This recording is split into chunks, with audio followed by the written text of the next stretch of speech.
wonderful. Thank you all for coming. It's nice to see such a big crowd to be able to come on an evening like this, and it's very wonderful that I will be able to address you. I came to Scotland in 1963 after my national service in the Netherlands, and I came to read a degree at Edinburgh University and had expected to go back after 3 years. I would be well ahead of all my colleagues in the Netherlands who had been there at university for 7 or 8 years. But it wasn't to be, because I fell in love with Scotland. I really thought it was a fantastic country. It had hills and it had lots of wonderful people. And so I decided to stay on, and I have been a contributor both to the community and also to HMRC, that is the tax man. Anyway, I would like to just tell you a few interesting things. I've always, as the chairman explained, been a unionist. But it was not until George Osborne put this swinging taxation on North Sea oil about 4.5 years ago that I thought to myself, hey, hang on, this cannot be right. And I then started to look into it. And first of all, I discovered that, of course, 85% of all the oil was basically in Scottish waters.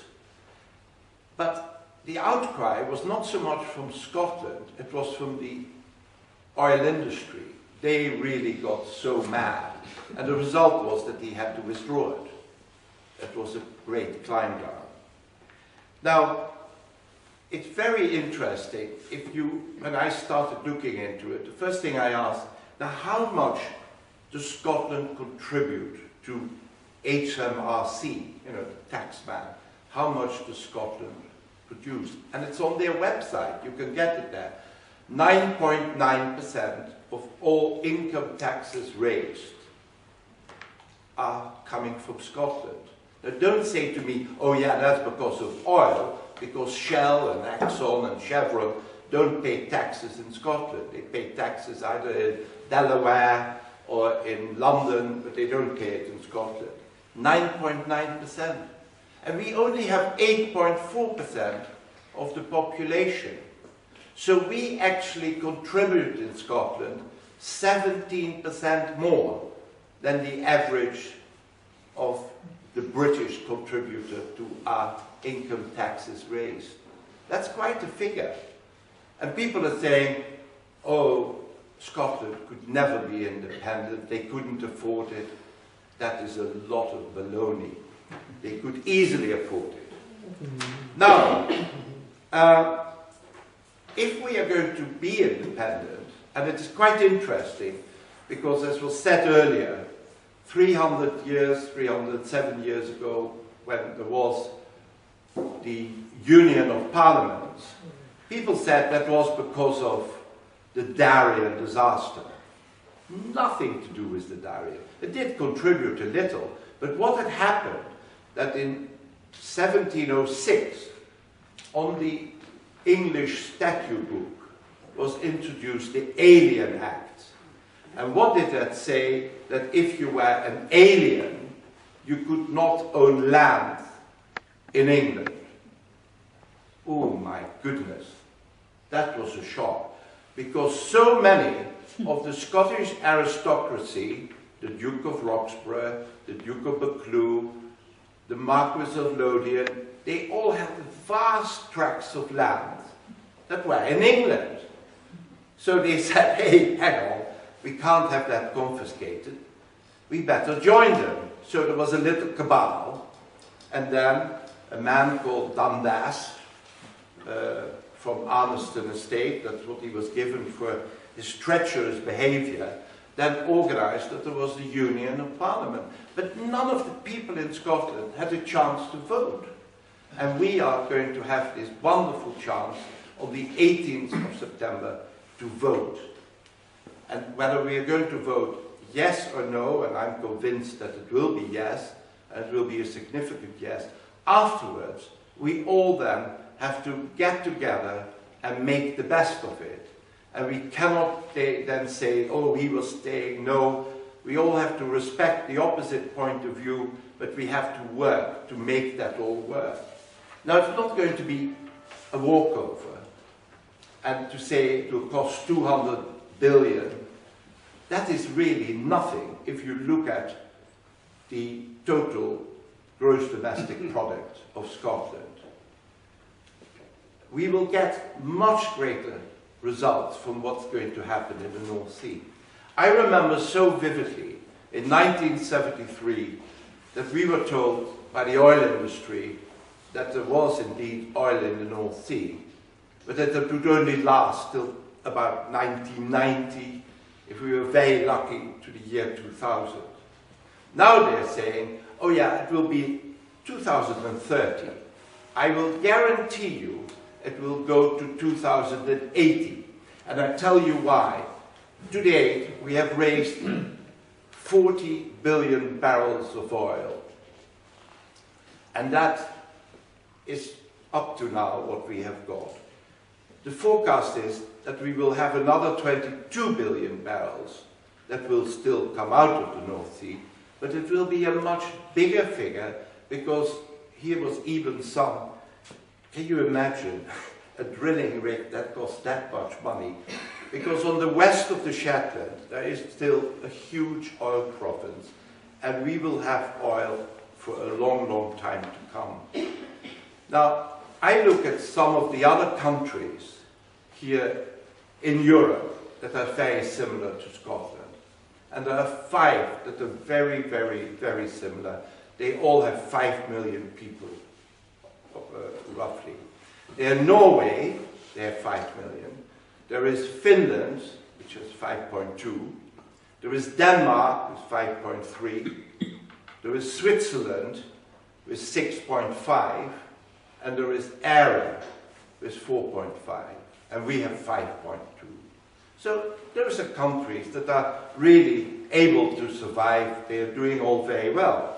And then I thought, well, let's look at these countries and find out how much is the GDP, the gross domestic product, per head of population. Norway, of course, was so fortunate that they had so much of the North Sea, and they had it only with 5 million people. We had all that with 60 million people. Norway has $100,000 per head of population. That is the income of each citizen in Norway. Then you have Switzerland, $85,000. Then comes Denmark with 60 million, Finland with 47, and Cllr, and so many people think Ireland is a basket case, 45,000. Now where are we at? We can't separate between Scotland and England, so you look at the UK. What is the average GDP, the GDP per head of population in the UK? A miserable $38,000. So that is almost a third of Norway and half of Denmark. What are we doing? You know, we're not doing very well. And then I say to myself, well, how old can you become if you live in any of these countries? In Switzerland, you can become 85. In Denmark, Finland, and Norway, you can become 80. And in Ireland, it's 74. And now this time, you can actually work out the difference between England and Scotland. In England, you can become 78. But in Scotland, 70. And if you lived in the west of Scotland, it would be probably even less. Now, if we are going to do that bad, surely we are better off if we did it actually on our own. Now, it was very interesting. A few weeks ago, there was an article by the deputy principal of Glasgow University, and he is a no voter. He is also the professor of national health, not national health, but nation's health. And he had done a great deal of research, and he had found out, very surprisingly, that all those countries, and there are quite a lot of them, that became independent, the health of the nation very much improved. When the United Nations was started in 1947, there were 95 countries that were there to form the United Nations. Today, there are 195, and I hope that next year there will be 196 when Scotland will become independent. But isn't that interesting, that if you hear that such a large number of people became independent and joined the United Nations, that their health of these countries also improved. So that's something we can look forward to.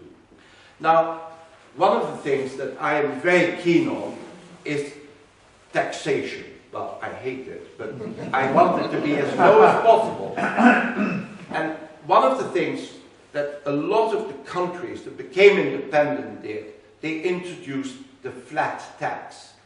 That is a tax that is really, as it's expressed, a flat tax.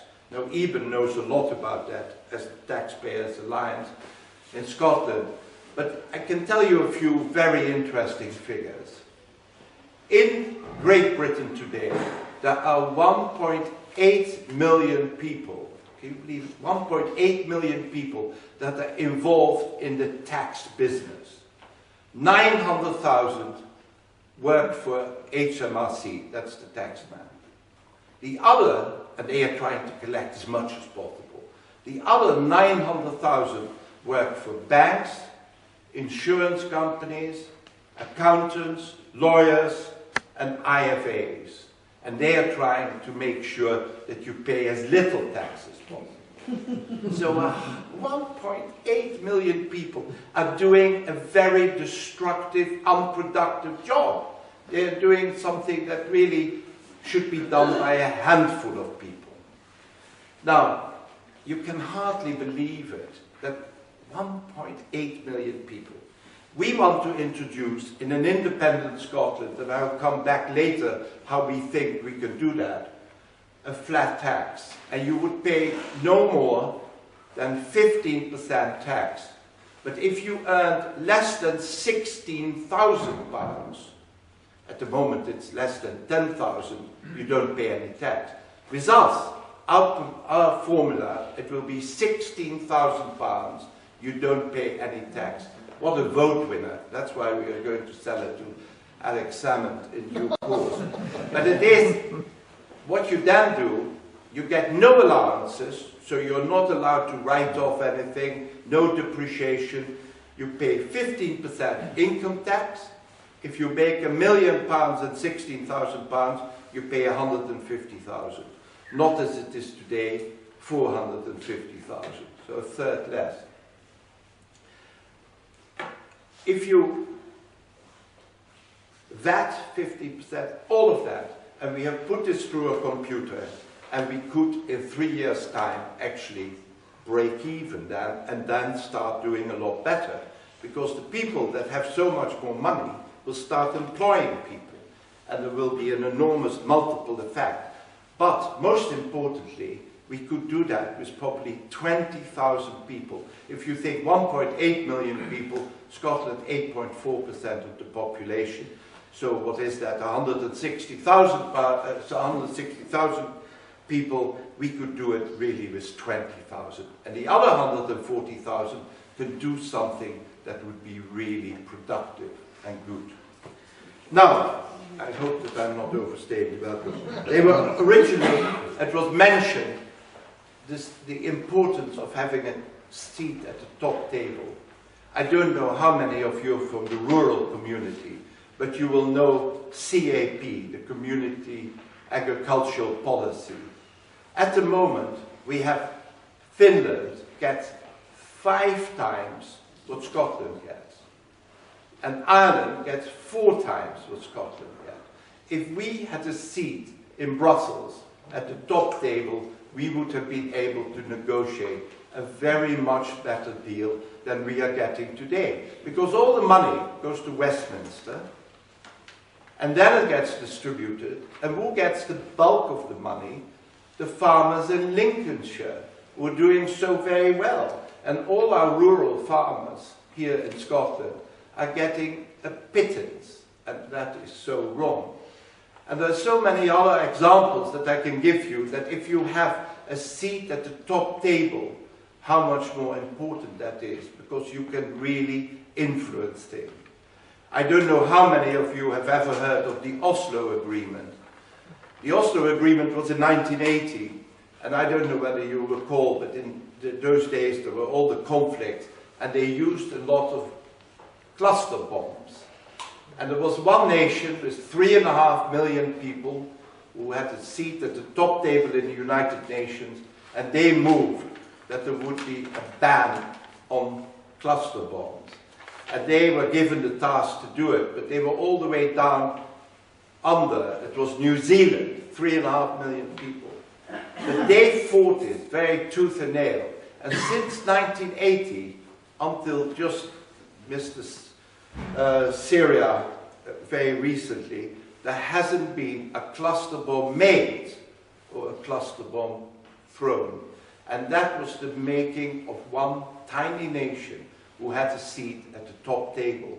Scotland, who has had a nation of such wonderful people. We were earlier talking about Adam Smith. You had David Hume, you had Rabbie Burns. They were all philosophers or writers. But then we had Andrew Carnegie. He was a Scot, and he has given away more money than even Bill Gates has ever managed to give away. Then there was Alexander Bell, who invented the telephone. Logie Baird, who's the television. Paraffin Young, Alexander Fleming was the penicillin. We have had all these fantastic Scots, and they've been all over the nation. And then we are saying we couldn't run our own affairs. How is it possible that anyone would have a doubt that we in Scotland couldn't run our own affairs? So here we go. We are going to be often accused that if we were so big and we had the Bank of Scotland or the Royal Bank of Scotland going bust, we couldn't have managed. Well, I've got a surprise for you. I don't know whether you realize, but none of the Canadian banks went bust. Or none of the Canadian banks had to borrow money. They all stayed. Now, all the 4 Canadian banks were funded and started by Scottish people. Scotsmen that went out to Canada and who founded the very famous Canadian banks that we have today. And those banks worked on a very cautious process. And they didn't borrow, and they didn't really do all these crazy things that the Royal Bank did. Not in Scotland, but in America or in London. And so we would have ourselves a proper system where we would control these banks. I'm almost finished. One of the things that I most like, if we would become independent, is that we will be able to remove one enormous layer of administration. One great bureaucratic layer will be cut out. It's called Westminster. We will have no more Westminster. We will have simply the councils, Holyrood, and ultimately, of course, Brussels. But we will be able to run our affairs so much better. So, when the 18th of September comes, do not think of fear. Think of all the great opportunities we in Scotland will have. And I will be then the very first one on the 20th of September to rush off and get myself a Scottish passport. Thank you.